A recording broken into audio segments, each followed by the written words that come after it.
e em seguida a promessa. Então percebam aí que Esmirna fala que a apresentação de Jesus, como a gente já falou, né? Ele é o primeiro e o último, esteve morto e voltou a viver. O elogio é que eles são fiéis, né? Fidelidade na tribulação, pobreza e oposição. Aí essa igreja não tem repreensão, tá branquinho aí o quadro. Depois a exortação é não temer ao sofrimento. Serão perseguidos por 10 dias. Essa é a exortação. Então Jesus está exortando essa igreja de que ela não tenha medo. E aí depois o castigo ela não tem, porque essa igreja não teve uma repreensão. Então ela não tem do que se arrepender, vamos dizer assim, né? Porque ela está fiel ao Senhor, está fiel à palavra, está fiel ao que as escrituras dizem. E aí pede para que quem tem ouvidos, né, ouça. E a promessa é então não sofrer a segunda morte. O que é não sofrer a segunda morte? É justamente a questão de que você já vai estar reinando com Cristo num corpo transformado, porque você foi arrebatado na volta de Jesus, na vinda de Jesus.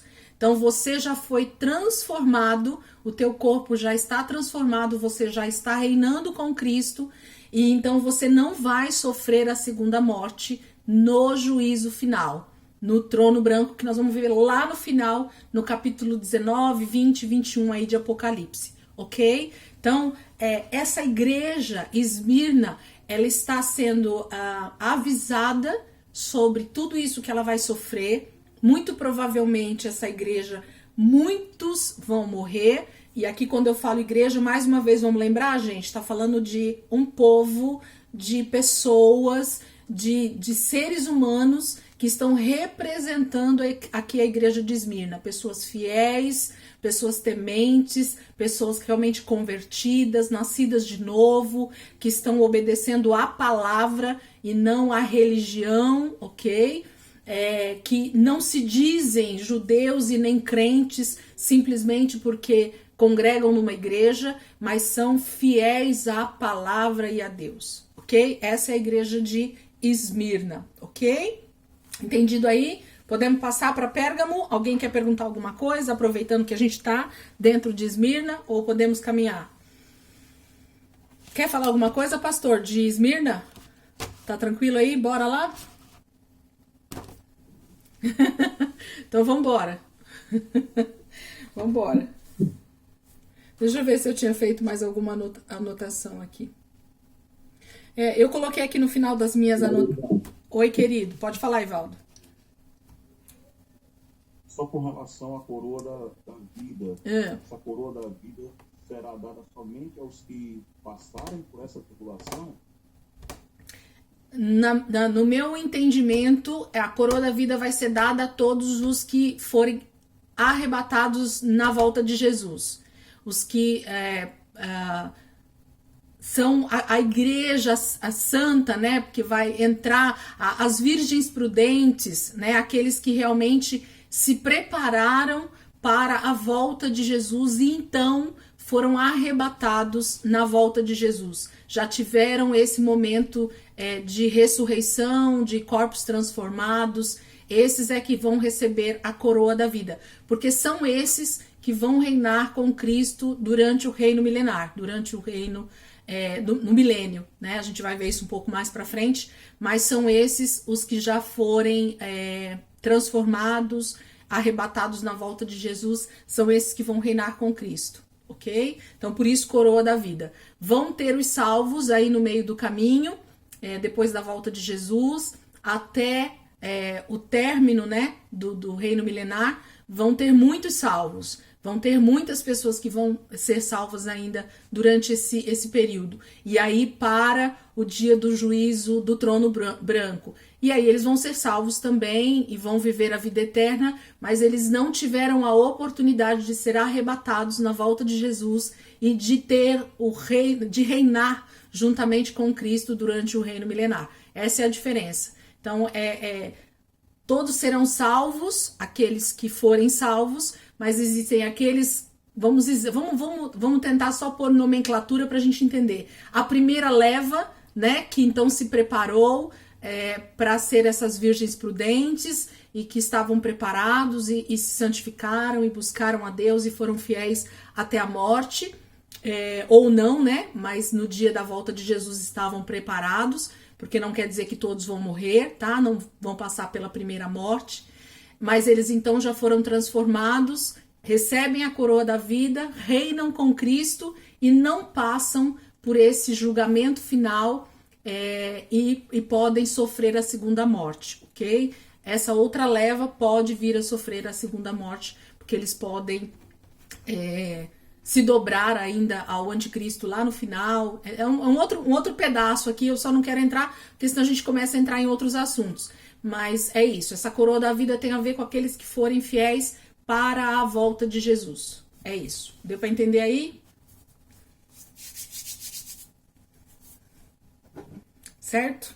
Então, a minha observação aqui sobre Esmirna, que eu coloquei no final, ressuscitarão primeiro e não sofrerão o dano da segunda morte, tá? Então, o principal aqui da igreja de Esmirna é que muitos desses da grande tribulação vão morrer realmente em nome de Cristo, em nome da palavra, testemunhando a palavra, mas ressuscitarão primeiro, que é isso que a palavra vai falar, nós vamos estudar isso um pouquinho mais para frente. 1 Tessalonicenses vai falar que os primeiros, né, na volta de Cristo são aqueles que já morreram, ressuscitarão primeiro. E em segundo, aqueles que estiverem vivos serão então transformados num abrir e fechar dos olhos, né? Terão seus corpos transformados também e vão ser arrebatados junto, ok? Vamos passar para Pérgamo? Bora lá. Carta à igreja de Pérgamo, versículo 12. Eu prometo que eu vou dar só uma introdução aqui, porque já é 9:18, tá bom? Mas a gente já vai dar uma boa introdução aqui. Ao anjo da igreja em Pérgamo, escreva: estas são as palavras daquele que tem a espada afiada de 2 gumes. Sei onde você vive, onde está o trono de Satanás. Contudo, você permanece fiel ao meu nome e não renunciou à sua fé em mim, nem mesmo quando Antipas, minha fiel testemunha, foi morto nessa cidade, onde Satanás habita. No entanto, tenho contra você algumas coisas. Você tem aí pessoas que se apegam aos ensinos de Balaão, que ensinou Balaque a armar ciladas contra os israelitas, induzindo-os a comer alimentos sacrificados a ídolos e a praticar imoralidade sexual. De igual modo, você tem também os que se apegam aos ensinos dos nicolaítas. Portanto, arrependa-se, senão virei em breve até você e lutarei contra eles com a espada da minha boca. Aquele que tem ouvidos, ouça o que o Espírito diz às igrejas. Ao vencedor darei do maná escondido. Também lhe darei uma pedra branca, com um novo nome nela escrito, conhecido apenas por aquele que o recebe. Amém? Então, aqui é a carta que está direcionada à igreja que está em Pérgamo, uma outra cidade ali também, na mesma região. E aí Jesus começa, então, se apresentando para essa igreja de que maneira? Né? Já que vocês entenderam o formato das cartas, eu acredito que vocês já entenderam aí como é que as cartas estão formatadas, né? Jesus faz o mesmo formato de carta para cada uma das igrejas, para cada uma das regiões, para cada tipo de cristão tem uma carta específica para que ele se identifique. E aqui nós temos então para a igreja de Pérgamo. Então diz assim: estas são as palavras daquele que tem a espada afiada de 2 gumes. Aonde estava a espada afiada de 2 gumes no desenho?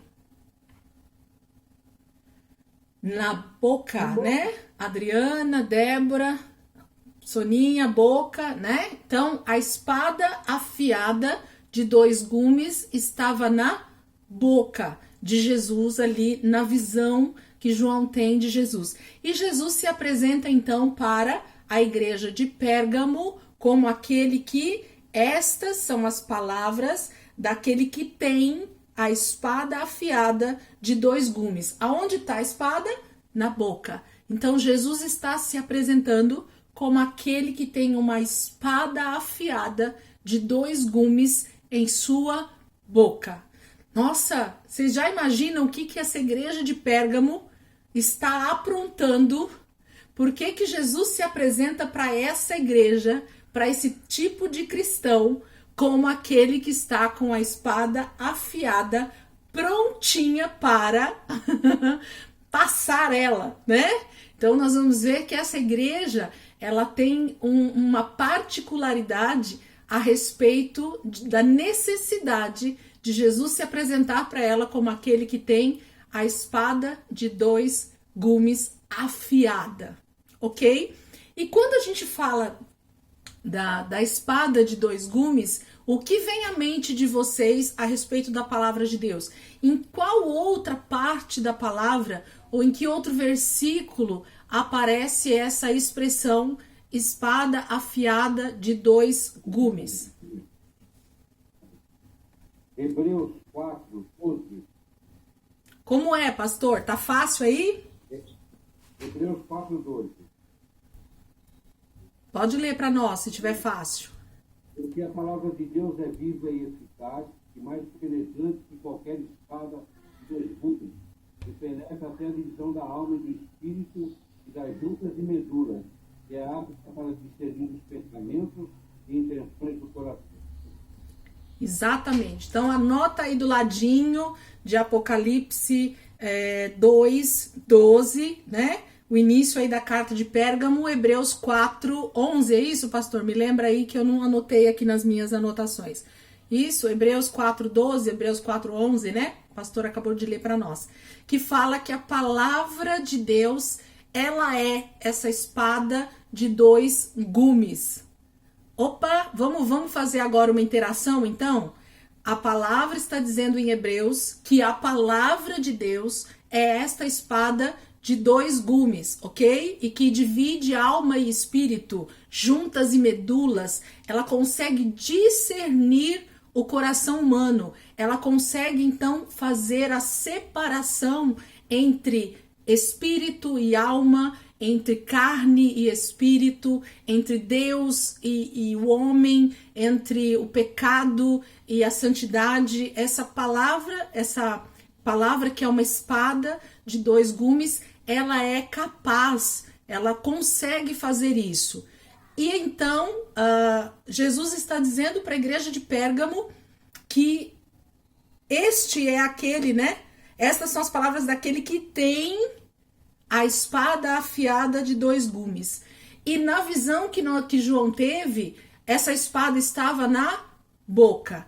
Então, isso quer dizer, anote aí, que Jesus está falando com Pérgamo que ele tem na sua boca uma palavra que é afiada e que tem 2 gumes que corta dos 2 lados. Então, não há como fugir dessa espada afiada, ou de um lado ou do outro, ela vai cortar, ela vai passar a navalha, né? Ela vai ser cortante. Então, Jesus está se apresentando para Pérgamo como alguém que tem uma palavra que sai da sua boca, que é afiada o suficiente para cortar de qualquer um dos 2 lados. Não existe maneira de escapar dessa espada afiada de 2 gumes, que é a palavra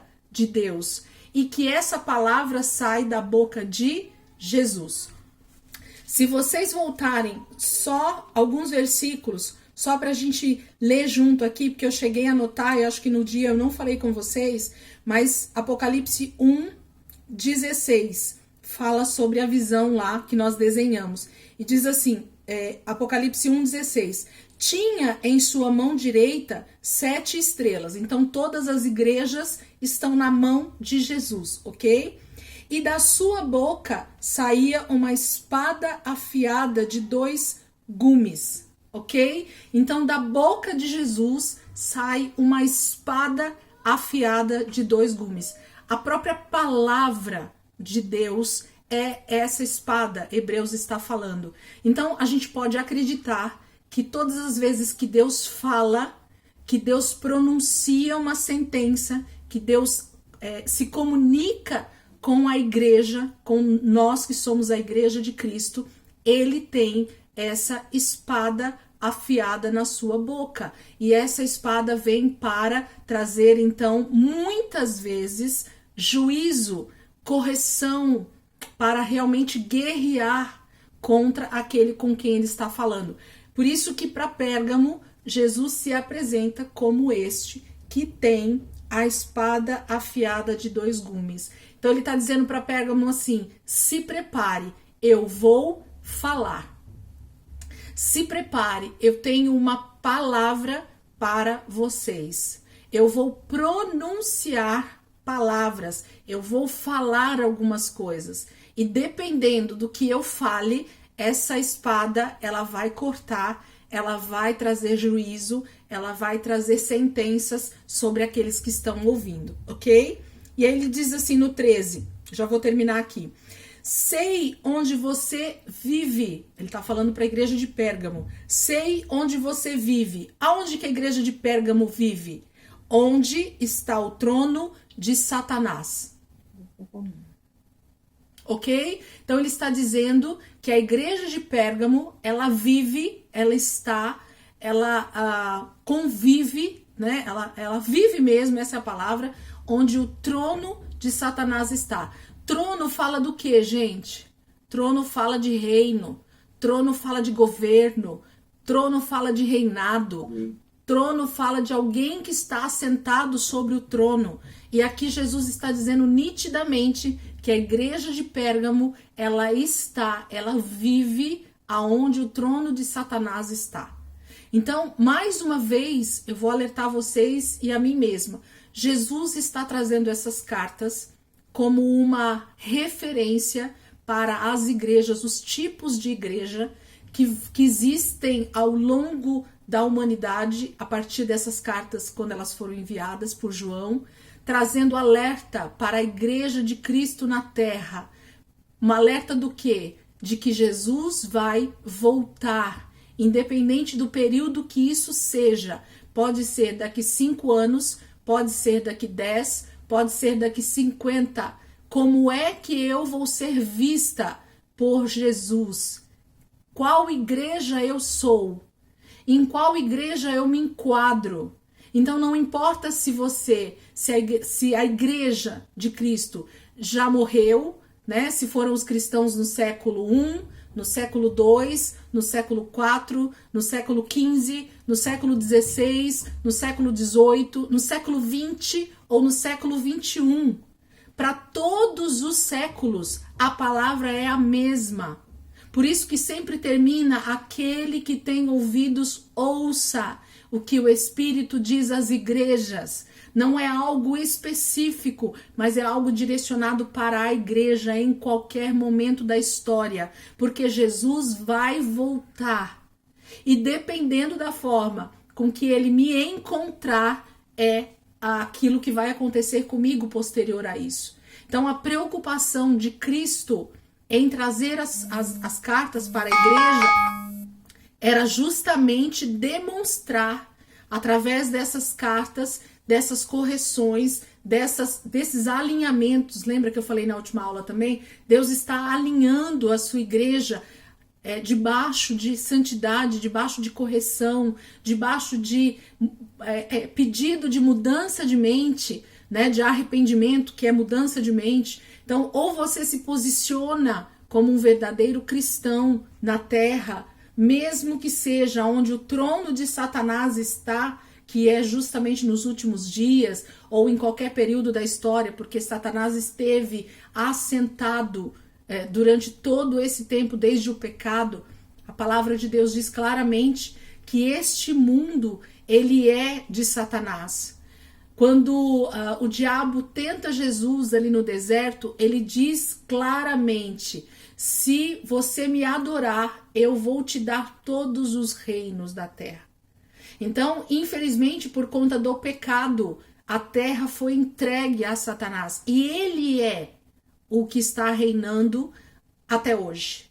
Agora vai vir o Rei dos Reis, o Senhor dos Senhores, e aí sim ele vai perder esse trono eternamente. Vai acabar o reinado de Satanás. Então Jesus está dizendo para a igreja de Pérgamo que ele sabe que ela vive onde o trono de Satanás está.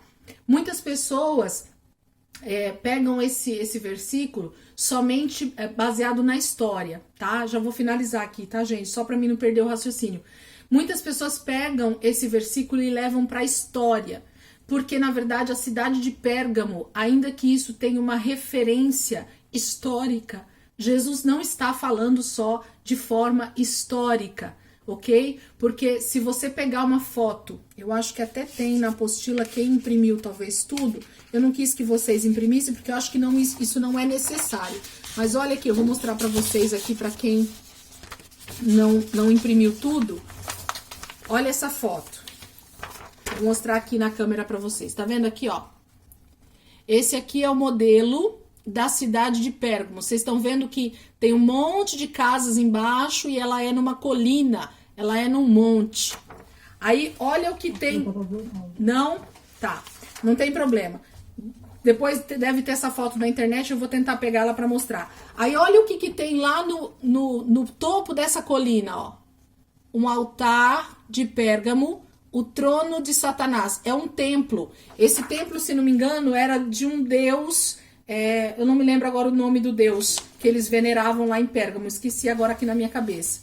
Mas esse templo, ele ficava bem no topo da colina. Então ele ficava no alto dessa colina da cidade de Pérgamo. E lá existia um templo em que ele é chamado como trono de Satanás. Ok? Então Jesus está trazendo sim uma alusão histórica a esse, por isso que ele usa esse termo aqui para a igreja de Pérgamo, para que eles entendam que ainda que eles estejam no meio, que eles vivam aonde o trono de Satanás está, onde existe um trono, onde existe um templo que Satanás é venerado, e a igreja ali em Pérgamo sabe e sofre por causa disso, e sofre perseguição por causa disso, muito provavelmente. Ele vai trazer então algumas repreensões, algumas correções para essa igreja. E trazendo para nós, então, nós estamos também vivendo onde o trono de Satanás está. Porque o mundo, queridos, é de Satanás, ok? Essa era, esse sistema, ele está totalmente sendo regido por Satanás. E nos últimos dias ainda mais. Ele vai colocar o seu trono acima de toda a terra e vai ser, então, ele vai desejar ser adorado como Deus, ok? Então nós estamos e vamos viver dias onde o trono de Satanás vai estar posto sobre a terra verdadeiramente. E aí vai depender da nossa atitude como igreja, de que igreja nós vamos então ser. Se nós vamos ser uma igreja de Pérgamo, se nós vamos ser uma igreja que está sendo vista como a igreja de Esmirna por Jesus, e todos esses alertas e essas falas de Jesus trazem uma reflexão e uma correção para nós que somos igreja. Amém? Semana que vem a gente continua aí a partir do versículo 13, falando sobre a igreja de Pérgamo. Tá bom, queridos? Pastor Toninho quer falar algo para finalizar a aula e orar por nós? Uma grande aula por isso, foi muito bom mesmo. Se alguém ficou com alguma dúvida, quiser escrever depois a dúvida no nosso grupo do WhatsApp, eu vou outra forma talvez.